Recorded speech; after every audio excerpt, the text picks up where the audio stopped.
Hello, Brother Monroe here. Welcome back to Ultimate Admiral Dreadnoughts and to the Brazilian campaign, where the first order of business is to design a new destroyer because we have gained a little bit of territory and we need something to help us manage that. So we can build a destroyer 3. Are we still limited to... Oh no, 1,500 tons. Okay, cool. Let's reduce the beam. Because we want to try and get 34 knots out of this thing, if we possibly can. No, we'll keep cramp crew.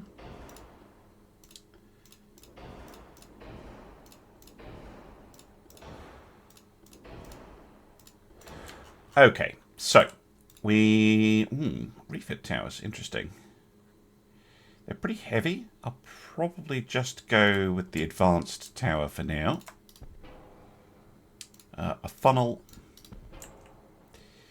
And a simple rear tower. Should we keep the Brazilian design language of having torpedo launchers outside the funnel? I kind of like that. We could go for 6. That's pretty heavy torpedo armor. I'm going to go reduced, as people have suggested that's a pretty good compromise. But we've got 21-inch torps, the gold standard torpedo size. Yeah, 24-inch torps are fun, but the 21 is actually a really good option, especially in the Dreadnought Improvement Project. It gives you a good combination of damage to weight, cost, and size. I find them a pretty good option. I'm going to go up to 5-inch guns on this one.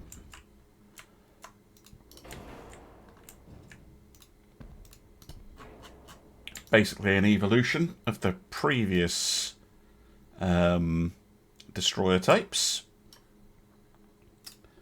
We're going to go base fused, ballistic. Got it 2. Coincidence 3. Nice. And a hydrophone. Radio.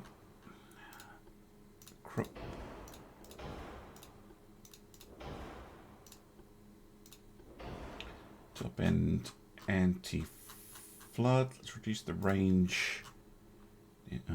Okay. Something else is going to have to go because I want a little bit of armor. Let's go 1. Oh, let's go 0.4, 2, 1, 1, 4, 1, 5, 5. Let's go 38. And yeah, I'm 5% overweight, which is mostly in those torpedo tubes. Yeah, I'm not getting, not getting anything back from reducing speed. Maybe I can't fit all of that torpedo power in.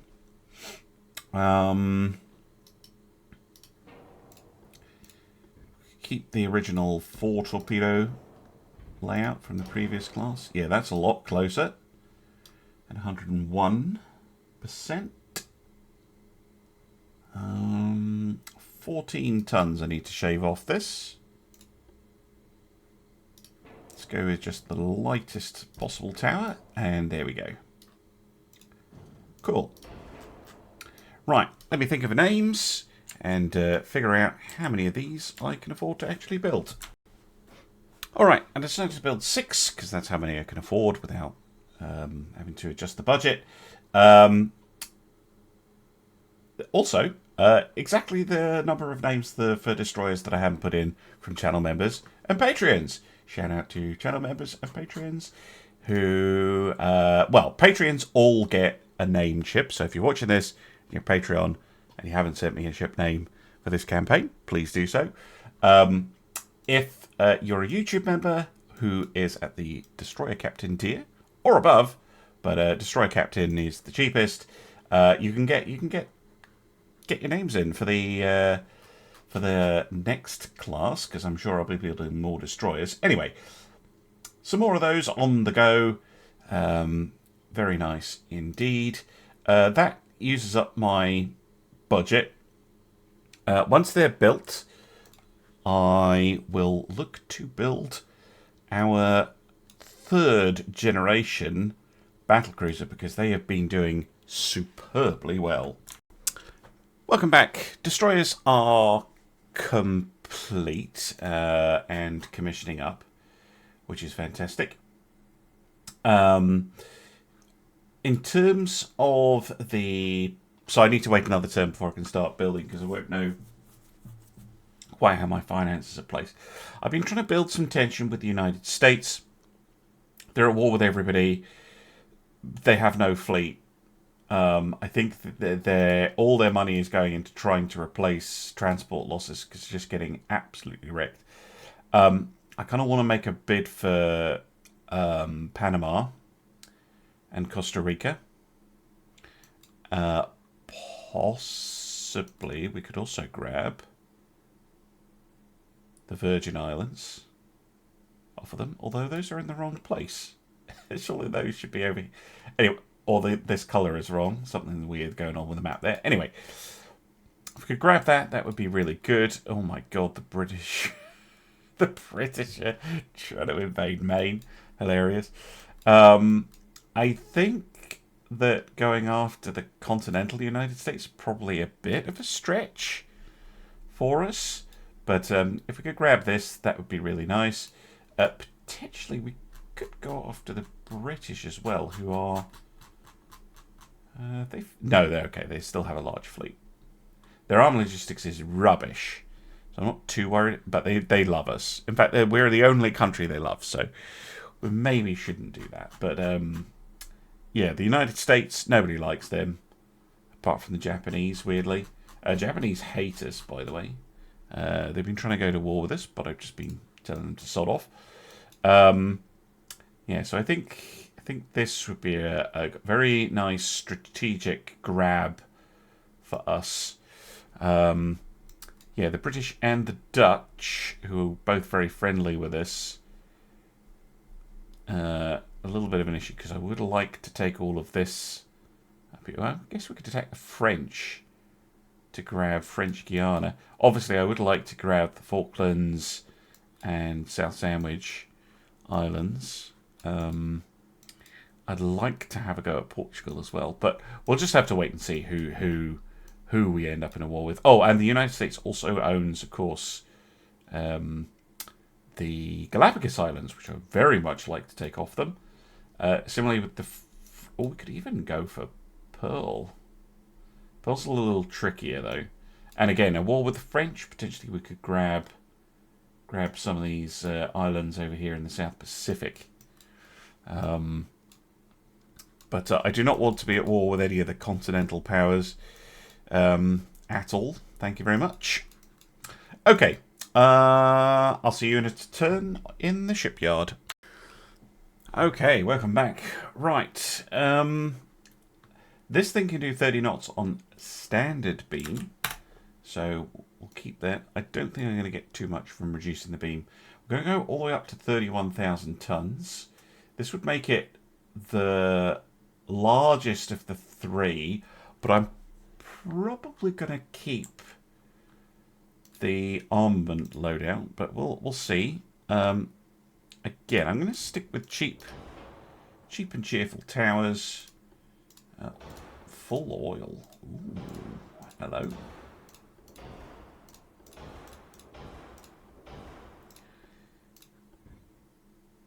We could go with one big funnel. That's 14,417.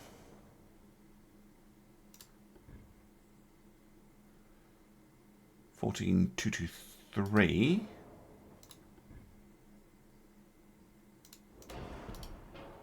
Wow, two smaller funnels is just way lighter.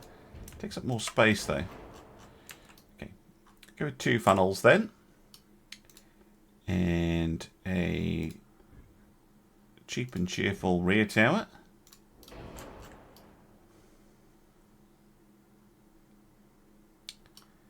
All very similar.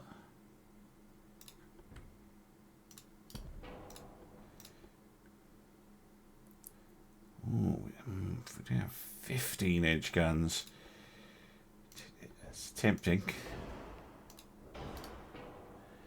We'll stick with our 14-inch 40 caliber guns.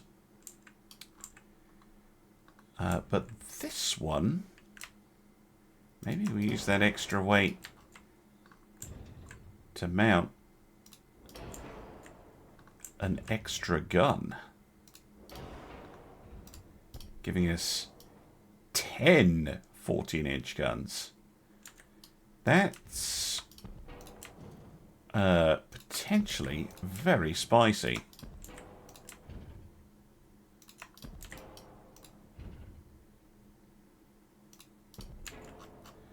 Classic Brother Monroe long nose. We'll keep the 6-inch secondaries, 45s.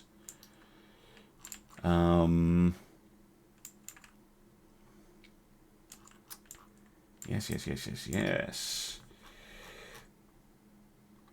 Okay. Let's throw on all the stuff that we usually throw on. TT2. That's new.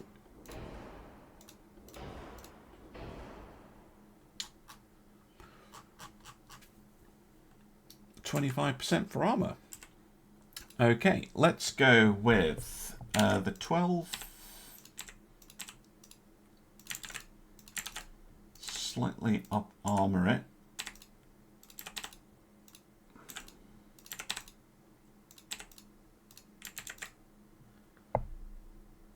Yeah, we're pretty close to this being okay. Let's tap that down to 3 and that down to 4. Run away. Hot damn.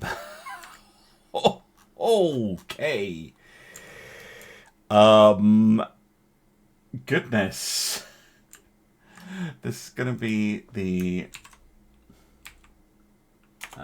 Luco.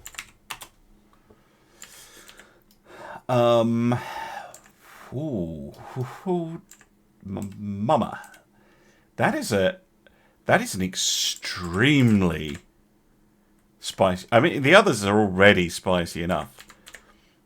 But 10 14-inch guns going at 30 knots with armor. Yes, please. Okay, what a nice series of battle cruisers that is. We're going to have a very capable fleet for the next probably 5 to 10 years. Yes. Kind of love it. I'm not quite done yet, though. I would like maximum bulkheads at the cost of operational range to make this thing just a little bit tougher. But, yes. That's you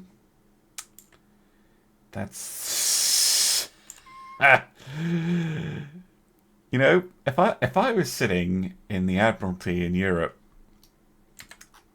the Brazilians are already extremely concerning ships, and then we've got the frigates, and now we've got the Luocos. Yeah, I would just be very concerned indeed about what the Brazilians are up to. Okay, well, I'm going to save that. I'm going to see how many I can afford to build. Probably not many, because they cost 13 million each, and these things are nearly 300 million.